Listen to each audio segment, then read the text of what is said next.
Olá, amigos do canal Asa. Meu nome é Peter Biondi. Eu sou consultor, professor e jornalista na área de aviação, com especialização na área de Airline Airport Management, falando para vocês diretamente de Atlanta, nos Estados Unidos, com um comentário de algumas notícias da aviação da semana.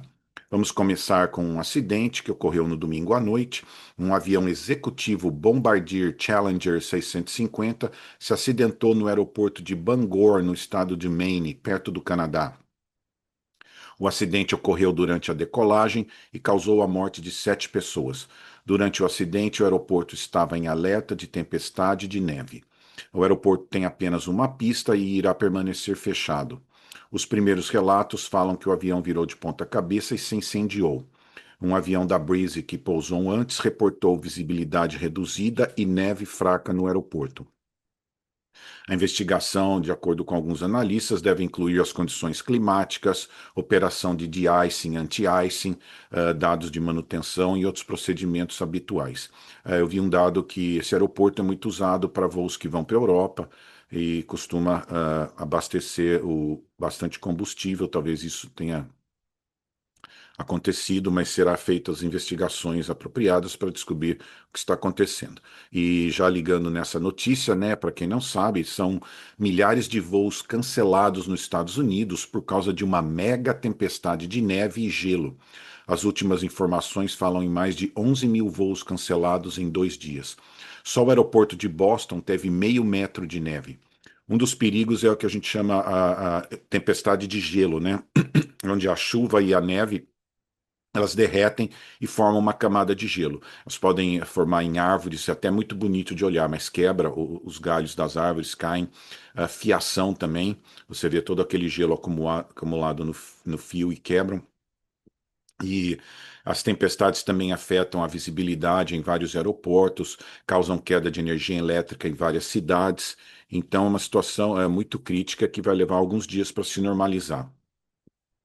E é interessante, né? As empresas aéreas têm sempre um grupo de pessoas que eles cuidam de uma coisa chamada Irregular Operations Department, que são departamentos que lidam com essas exceções quando tem uma tempestade, alguma coisa, precisa fazer um novo schedule de aeronaves, tripulação, passageiros. Então, todas as empresas têm um departamento que cuida disso. Uma coisa importante, né, é mudar a reserva dos passageiros. Muitas empresas já estão mudando as reservas para passageiros que tiveram voos cancelados. Isso é muito bom. Muitas vezes você não precisa ligar para cancelar. Eles já sabem que seu voo foi cancelado e já tentam achar um novo voo para você. É bem complexo, você tem que reescalar as tripulações, aeronaves. Então, o processo é demorado, às vezes, de recolocar os passageiros e as tripulações para fazerem os voos. Funcionários também indo para o aeroporto, em muitos lugares, a própria estrada que vai até o aeroporto tem problema, funcionários, tripulação não conseguem chegar no aeroporto, passageiros não conseguem chegar no aeroporto. Operações de rampa em muitos aeroportos são canceladas quando tem chuva, situações que põem o pessoal de rampa em perigo. Uma operação de de-icing e anti-icing em vários aeroportos, efeito dominó, né? Conexões, perde-se conexões e um voo atrasa outro. Até um voo em um lugar que não está tendo esses problemas de tempestade pode ser atrasado ou cancelado por causa de um problema que aconteceu anteriormente em outro aeroporto, né? E eu lembro que quando o David Newman foi para o Brasil, começou a Azul, ele falou, né? Olha, pelo menos no Brasil não tem tempestade de neve, né? Porque ele passou uma situação muito difícil no aeroporto de Nova York, deixaram passageiros várias horas dentro do avião, achando que ia melhorar o tempo, né? Por causa disso, criou-se até uma regra aqui nos Estados Unidos, que você não pode deixar passageiros dentro do avião por mais de 4 horas, né? Então, foi criado depois dessa situação que aconteceu lá em Nova York. Mas está muito difícil, vai levar alguns dias para recuperar, uma situação bem complexa, assim, e vamos ver aí os próximos dias aí. Agora, uma do Brasil, né? Faleceu um dos mais respeitados executivos de aviação do Brasil, Constantino de Oliveira Júnior. Ele era presidente do Conselho de Administração da Gol Linhas Aéreas e foi CEO da empresa de 2001 a 2012. Constantino nasceu em Patrocínio, Minas Gerais, e começou a trabalhar aos 14 anos como digitador. Aprendeu a pilotar aviões aos 15 anos de idade e, em 2001, fundou a Gol. foi o responsável por adquirir a Varig em 2007 e a Webjet em 2012. Ele recebeu várias premiações, inclusive a de executivo líder da Gazeta Mercantil em 2003. E Constantino também se envolveu no automobilismo como piloto na Porsche GT3 e foi vice-campeão em 2008 e 2011. Mas eu estava olhando, vendo as homenagens, né? É muito bonito ver a qualidade das homenagens e o respeito que um certo profissional tem. E realmente ele sempre falava, né? Eu tenho gosto por aventuras. E investir numa empresa aérea é uma grande aventura, né? Mas você vê que já estava nele, né? Desde os 15 anos ele ah, já aprendeu a voar, né? E eu admiro também essas pessoas que trabalham com 14, 15 anos, né? Ajudam o pai numa empresa, alguma coisa assim, né? Então você vê que ele aprendeu a trabalhar desde jovem, né? E por ironia do destino, ele faleceu alguns dias depois da empresa completar 25 anos. E o atual CEO escreveu uma coisa muito bonita, o Celso Ferrer escreveu: Júnior nos ensinou, sobretudo, pelo exemplo. Muito importante isso em liderança, pela forma simples e humilde de se relacionar e pela capacidade genuína de escutar. Então, isso é muito importante, né? A diferença de chefes e líderes. Então, você vê que algumas pessoas realmente merecem esse título de líder. Então, muito importante, deixou essa empresa aí e esperamos que a próxima geração cuide desse legado e continue fazendo um bom trabalho na Gol. Agora, uma da Embraer, a Embraer está acelerando a produção de seus jatos comerciais para atingir a marca de 100 unidades por ano. Foram entregues 78 aeronaves em 2025 e isso será possível pelas recentes encomendas de jatos comerciais. Em 2025, a Embraer conseguiu 131 novas encomendas para os jatos E2. Algumas encomendas importantes vieram da All Nippon Airways e da Latam, no Brasil. Segundo o CEO da área comercial, as dificuldades de suprimentos estão melhorando e haviam apenas 10 aeronaves que estavam esperando por motores. O CEO também ressaltou que o desenvolvimento de uma nova aeronave é para ser pensado. É uma coisa muito cara hoje. Se você não vai ter um certo número de retorno numa aeronave, não vale a pena realmente ter um novo projeto. E existem no momento 290 entregas em backlog dos aviões E2. Um dos maiores operadores do E195-E2 é a Porter do Canadá. A Embraer está também com esforços para vender o avião na Índia, com uma previsão de mercado de até 500 aeronaves. A Índia deve precisar nos próximos anos, de mais ou menos 500 aeronaves nessa faixa de assentos do 195-E2. E uma coisa interessante, né, o E195-2, ele tem uma capacidade para 120 passageiros em duas classes ou até 146 total. E ele tem uma autonomia aí de 3.000 nautical miles, né, que pode dar aí 5 horas e meia de voo, né? Um famoso consultor aqui dos Estados Unidos, o Michael Boyd, ele escreveu um artigo, ele falou, olha, o avião da Embraer, a gente fez estudos para eles. Ele não é um avião regional, ele é um avião que também é muito usado e bom para aviação regional, mas ele é um avião. E, por exemplo, o 737-100 tinha 100 lugares, ele não era chamado de avião regional, ele era chamado de avião. O DC-9-20 cabiam 115 passageiros. Era um avião, não era um avião regional. Então ele ressaltou, é um avião que pode ser usado para as rotas regionais, mas pode ser usado de várias outras maneiras também, como a Porter usa em vários voos. Avião com bastante autonomia de voo, né? Então ele fala, é um avião bom que também pode ser usado em rotas regionais, né? E agora uma interessante aí, né, da Europa, a Europa e Estados Unidos, né? Surgiu mais uma controvérsia com o CEO da Ryanair, o Michael O'Leary, que sempre gosta de fazer declarações contundentes e criar controvérsia. Dessa vez foi com o bilionário Elon Musk. Tudo começou com uma declaração de Musk falando que a Ryanair deveria usar a internet da Starlink, ah, que é da SpaceX, nos seus aviões. seguindo os passos das concorrentes. As concorrentes estão usando esse serviço para a internet nos aviões. E o O'Leary, que sempre quer economizar dinheiro, não quer gastar com nada, ele alegou que as antenas aumentariam o arrasto das aeronaves, aumentando o uso de combustível em 250 milhões de dólares por ano. O Musk refutou, falando que os dados de O'Leary estavam errados e que o arrasto era de apenas 0,3%. A coisa foi ficando feia e foi desencadeada uma discussão no X, onde foram usadas palavras como idiota e imbecil. Finalmente, o Musk perguntou aos seus seguidores se deveria comprar a Ryanair. E para compensar, de volta, o O'Leary lançou uma promoção de passagens com o desenho do O'Leary batendo com uma placa na cabeça do Musk. E por causa disso, as reservas aumentaram de 2 a 3%. E o nome dessa promoção foi Promoção do Grande Idiota, né? Que chamando o Elon Musk de idiota. E começou mais essa controvérsia e a Ryanair ganha dinheiro com isso, né?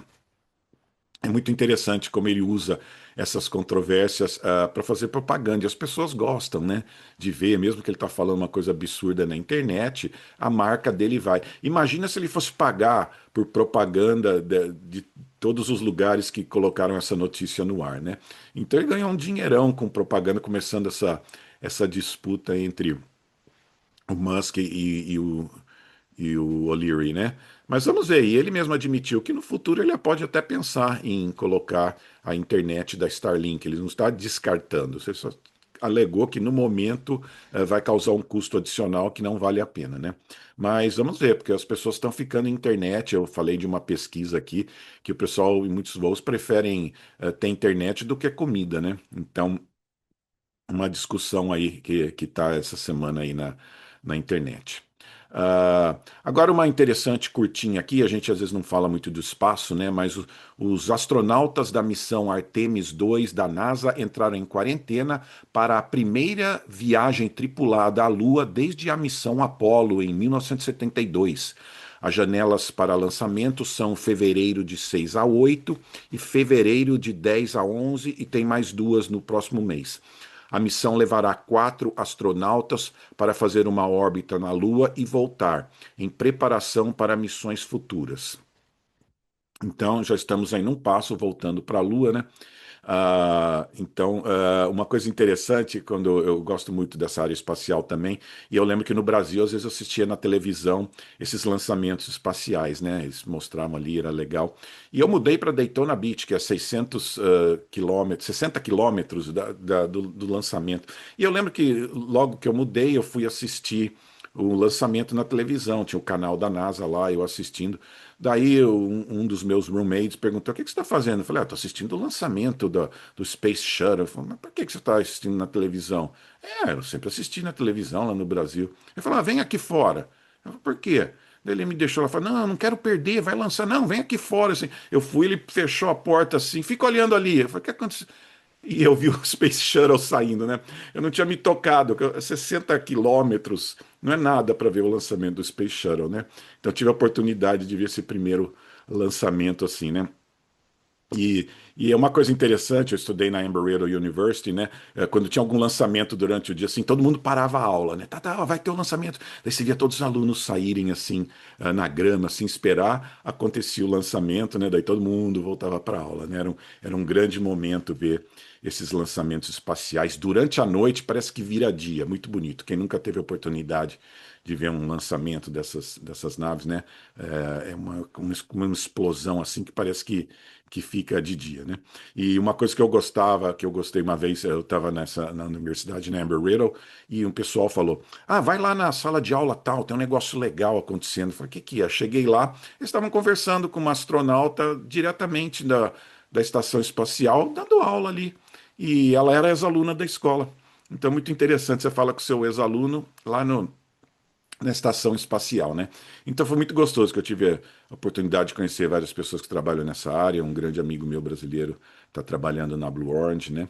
Então vamos ver aí, o homem aí voltando para a Lua aí, vamos ver o que acontece aí. Ah, Agora, só uma interessante, né? Um post que teve no Twitter de uma criança, que talvez 5, 6 anos, é difícil dizer, sentada no corredor de um avião da Gol, brincando com um iPad durante o serviço de bordo. E esse post gerou vários comentários. É um vídeo muito curto, talvez de 5 a 6 segundos. E muita controvérsia, né? Então as pessoas começaram a colocar comentários. O responsável não retirou a criança ali do corredor. A criança deveria estar no assento por motivos de segurança. A tripulação, a princípio, não fez nada, não retirou a criança, né? Então cria toda essa controvérsia, né? Mas alguns comentários que eu tenho sobre isso é muito interessante. Primeiro, hoje tudo pode ser filmado, né? E algo corriqueiro, pode ser tirado do contexto, pode virar um drama na internet, acontecer o que a gente chama em inglês blow out of proportion, né? Eles pegam uma coisa e faz um drama e fica, e alguém ganha dinheiro aí, né? Colocando esses posts. Então hoje tem que tomar muito cuidado. Uma interessante também dessa coisa de filmar em avião, né? Aquela passageira que recusou dar um assento para uma criança num avião, ela processou a empresa aérea e a mulher que filmou a situação. Muita gente não acompanhou o que aconteceu depois, mas você pode filmar alguma coisa, postar e dá problema. Alguém pode colocar uma ação na justiça contra você, né? Então tem que tomar cuidado. Mas o importante também é cuidado com essas cenas fora de contexto. Foram 4 ou 5 segundos, a gente não sabe o que aconteceu antes, o que aconteceu depois, né? Eu fico perguntando quanto tempo a criança estava sentada lá. Será que ela ficou 1 minuto, 2 minutos? Ficou 30 segundos o suficiente para a pessoa filmar? Será que o responsável pediu para os comissários, né? E tem que ver o ponto de vista de todo mundo também. Claro, o comandante do avião, claro, está preocupado para que todo mundo tenha segurança, sente e tenha sempre o cinto afivelado. Acontece na prática? Não. Sempre tem pessoas que desobedecem, tem gente que fica andando pelo avião. Eu já peguei voo transatlântico durante o dia, é difícil. Um monte de gente levanta, o cara vai conversar com o amigo lá no outro assento. Então não é tão simples assim manter as pessoas sentadas com o cinto afivelado, principalmente em voos às vezes longos.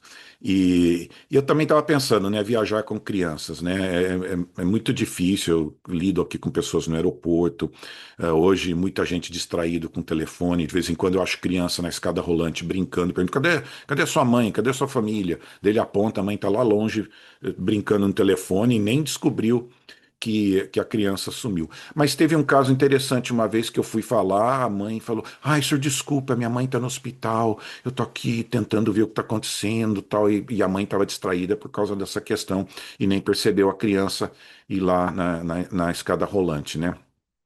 Então, acontece essas coisas às vezes, né? Mas é o que eu falei, tem que cumprir as regras, todo mundo quer, é muito difícil, viajar com criança é difícil. Eu tive um caso aqui de uma família que veio para cá para a criança fazer testes e descobriu que a criança era autista, a criança gritava às vezes, e eles estavam indo viajar apavorados que a criança fosse gritar no avião, eles não falavam inglês, e o agente do portão falou: vai lá conversar com eles.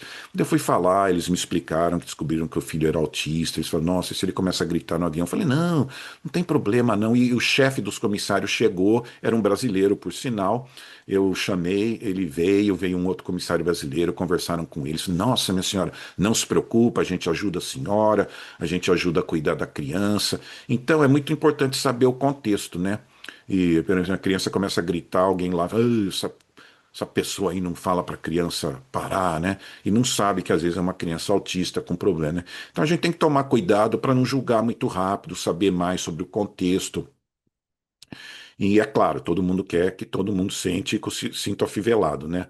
Mas tem que tomar cuidado. E tem até uma piada que eu conto sobre isso, que uma mulher está no avião e tem uma criança chorando do lado dela. E ela vai e pergunta se ela pode mudar de assento. E ela descobriu que não pode se a criança é a sua. Então é uma piada que eu conto, né? Então às vezes tem pai que até eles falam assim: ai, ai, será que eu não posso mudar de avião, né? Mudar de lugar, né? Minha criança está dando trabalho, né? E tem uma história só que eu gostaria de terminar com essa história, que é muito interessante, mostrando como a gente pode olhar para uma situação e ter interpretações diferentes, ou ver diferente. E tem uma história que está num livro que era uma primeira classe e tinham duas crianças que não ficavam sentadas, elas estavam andando e andava para cima e para baixo ali na primeira classe, e os passageiros olhando assim meio torto, ninguém está cuidando dessas crianças assim. Daí um passageiro foi perguntar para a comissária, daí a comissária explicou, eu falei, não, olha, o pai é aquele que está dormindo ali no primeiro assento, eles estão voltando de um funeral da mãe das crianças. E ele está esgotado, ele estava cansado, ele caiu no sono e as crianças estão andando aí. Ele falou que a comissária parece que escreveu essa história. E ela falou que daí, de repente, os mesmos passageiros que estavam bravos ali começaram a cuidar das crianças, a ajudar as crianças, e viram a situação, né? Então, por isso que às vezes é muito importante a gente ver uma situação e ver o contexto por trás, né? Então, mas hoje é isso, né? Internet tem que tomar cuidado. A gente vê uma coisa e não sabe como refletir sobre o que está acontecendo. Mas tá bom, essas foram as notícias aí da semana. Pedimos que você coloque seus comentários, são muito importantes, e algumas informações adicionais que você possa ter. Assine o canal, recomende para os amigos e espero que você esteja aqui de volta semana que vem. Obrigado.